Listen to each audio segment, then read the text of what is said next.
from Singapore. Ma'am, you've already mentioned that your lawyers are prepared to answer the impeachment cases. But the opposition groups who are file complaints against you are accusing you of being evasive in your answers in the alleged corruption and misuse of millions of confidential funds. Ma'am, baka you can offer an explanation also to taxpayers how kung abang board po pa talaga yung paggamit ng mga confidential funds para matapos na rin ma'am yung question once and for all. Yes, ma'am. I'm not being evasive. If you are referring to the to the budget hearing and the hearings in the House of Representatives, I'm not being evasive. I am not answering the questions because they have no authority to ask confidential questions. I am answering questions about the use of the money in the Commission on Audit. And there is no, you ask the Commission on Audit if there was anything at all that they can say or see that we are not cooperating with the audit. So it is wrong to say that I am evasive. I am definitely not answering questions about the use of the fund, about confidential funds, because it pertains to national security and the lives of the people involved in intelligence operations. And yes, as I said, we have fully cooperated with the audit process of the Commission on Audit, who has the sole jurisdiction to ask questions about the use of confidential funds. In fact, 2/4 of the Department of Education are already cleared by the Commission on Audit, but it is still being questioned inside the committee in the House of Representatives. So that is the reason why I am not answering questions from the House of Representatives. Plus the fact that, as I said, it is an attack. It is a political attack. If you are in aid of legislation and you want to legislate about confidential funds, you do not target one office and terrorize and torment the employees of that office. What you do is you do a sampling, a random sampling of the offices who have confidential funds. Why not call the office of the president who has billions and billions of confidential funds if you want to legislate about confidential funds? So that shows that they're singling out the office of the vice president, and I really feel that it's very disrespectful to the office of the vice president. That is also why when they ask that I respect their process, respect begets respect. So if they want respect, they should first respect the office of the vice president. That is what I was saying, that they don't like me. They don't like my person. They don't like Sara Duterte, but they have to respect the office of the vice president. So if they want to investigate confidential funds, they don't single out one office. Understand, ma'am. Just a follow-up. Was it yesterday or the other day, the House also alleges that over 400 names and excitement acknowledgement receipts, again, on the issue of the confidential funds, wala daw pong records at the DSA. Ma'am, you can offer an explanation because we know that this is a legal proceeding. Pero pinag-uusapan po siya ngayon, ma'am, sa bahay ng bawal PPO. Kaya explanation is this is about form or wala silang birth certificate. No, I will not explain. I will not give an explanation because it will entail that I explain intelligence operations which will compromise officers who do intelligence operations. It will really compromise how they work. So no explanation will be given to the members of the House of Representatives. One final follow-up from me, ma'am. Then what's your response to accusations that an office like the DepEd and the OVP have no jurisdiction naman to have these confidential funds that are spent for national security? Well, the confidential funds was the first transfer of confidential funds was from the contingent funds to the office of the Vice President. And this was approved by the office of the President. The next year confidential funds was 2023. We submitted it to the Department of Budget and Management. It was approved by the Department of Budget and Management, and therefore it implies it was approved by the Office of the President because it was included in the National Expenditure Program, the NEP. So, and then it was approved by Congress as well. The only reason why we did not use the confidential funds on the fourth quarter for both offices because I was already flagged by a friend inside the House of Representatives that they will attack you using confidential funds. So yes, it was duly approved by the Office of the President and both houses of Congress as well as because it was included in the General Appropriations Act. So it was not, we presented it, we defended it, they approved it. We used it, and then the question on utilization is under the Commission on Audit. That is how the system works. They cannot use or they cannot twist the system according to their personal interests. Really, all these circumstances and events happening surrounding the office of the Vice President is a race to the presidential election in 2028. Unfortunately, they are attacking the office as well. So, dyan ako medyo, and the personnel of the office of the Vice President. So, dyan ako medyo pumapalag. Wala namang problema kung atakihin ninyo ako. Kasi politiko naman talaga ako.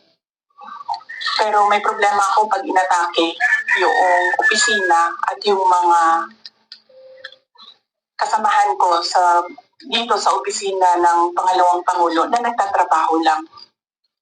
As for your part of it, good afternoon, Madam. Good afternoon, Madam Vice President. Just gonna pick up on Nara's line of questioning. You said, and I understand your explanation about these confidential funds have been approved by several layers in the government. But maybe just to go back to the basics, if you can explain to ordinary Filipinos why the Office of the Vice President needs confidential intelligence funds. Okay. Yes. For the Office of the Vice President, it's not the first time that the office has granted confidential funds. During the time of Vice President Binay, the office was already given confidential funds. The confidential funds we use in relation to our work and national security. All the projects and the programs of the Office of the Vice President target poverty alleviation. There is a direct correlation between poverty and national security. So what we do is we want to target the areas where we put our projects so that we achieve peace and order, security. So we don't want our projects put in areas where it is not needed for poverty alleviation. So we want to prioritize the areas. And the only way to do that is to use confidential funds to purchase information. So where are the target areas? We need that so that our projects will serve these areas. So that's why we needed the confidential funds. In the Department of Education, there is a correlation as well of the education and national security. In fact, that is one of There is a correlation as well of education and national security. There are so many threats to education, not just insurgency, and threats to Department of Education personnel and students as well. And we wanted to target projects of the Department of Education as well in the most vulnerable areas and schools.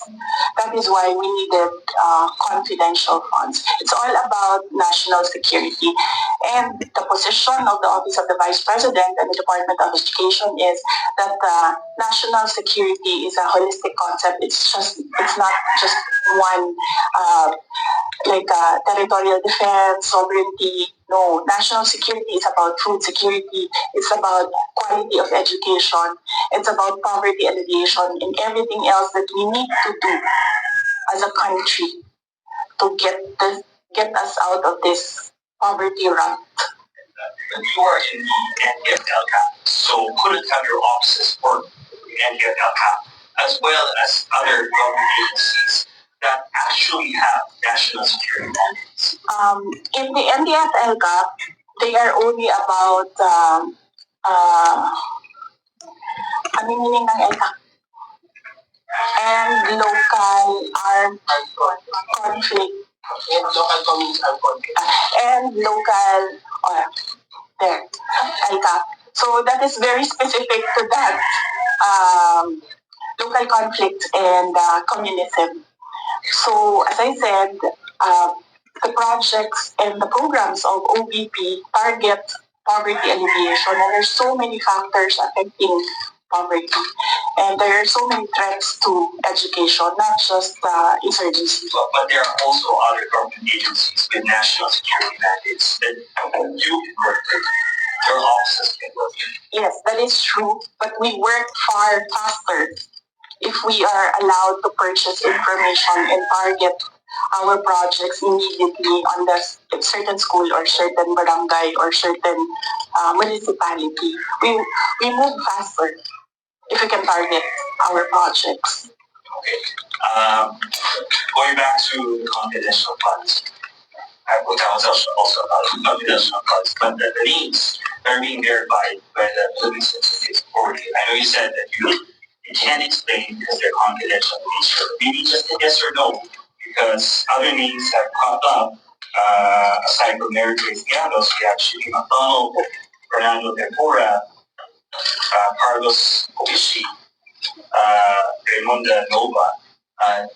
These were mentioned in a column in the Philippine Star, and Congressman Joel Chua. Are yes or no? Are these codings? Nakalimutan ko yung sagot ko. Sandali. I cannot explain confidential funds because it will entail explaining intelligence operations. And there is a law that prohibits officials who gathered information because of their office to divulge it in public. So it's the Anti-Graft and Corrupt Practices Act. There is a specific provision of law. You cannot divulge confidential information that you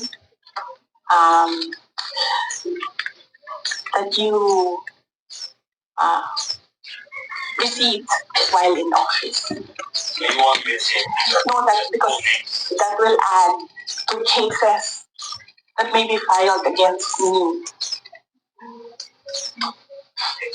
One last. Sorry. Yes.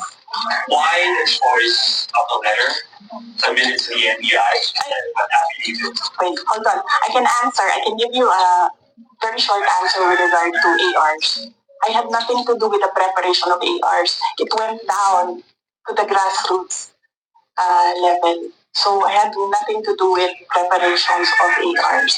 I was up here in the structure and money went down for information. So you have no knowledge why all these things were used in the vouchers? In the first place, we do not even know if these are ARs which came from DepEd or OVP to COA because there's a chain of evidence supposedly.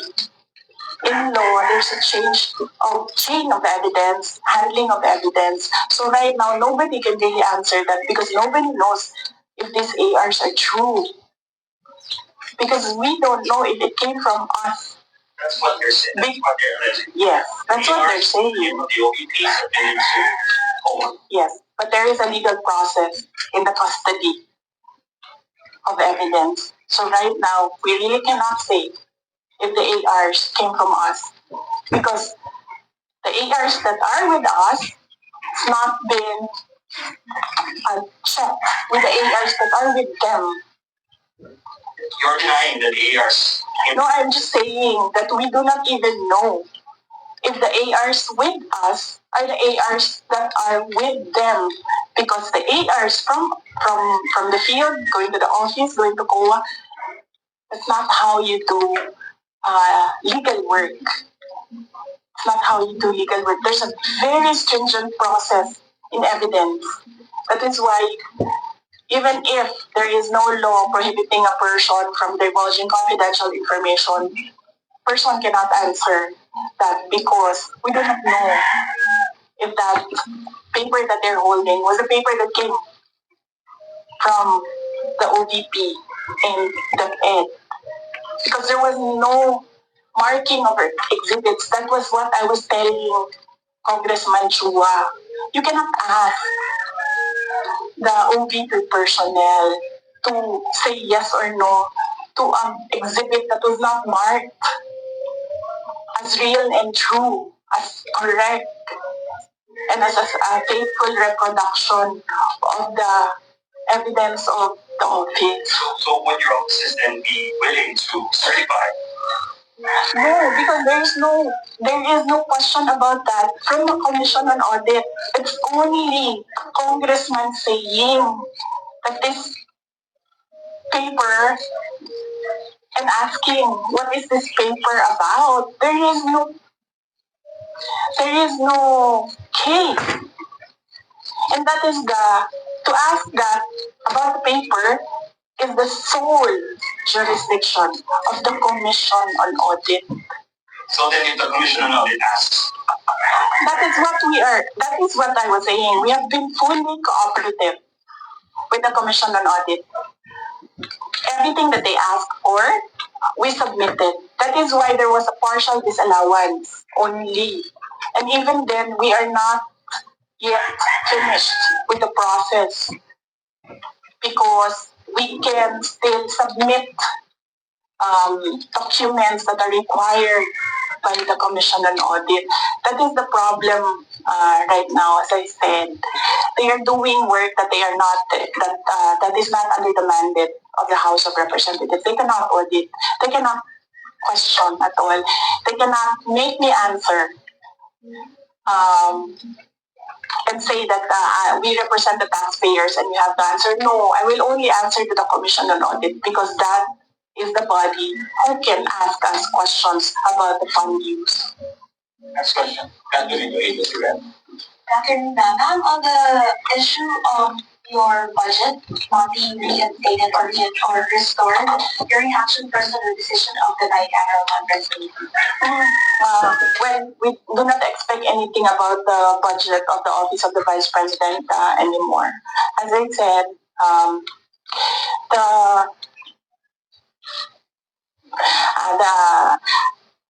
before I was saying that I am not the problem. I've been saying that I am not the problem. The problem of the Philippines is kahirapan, kagutuman, corruption, and all the other peace and order issues.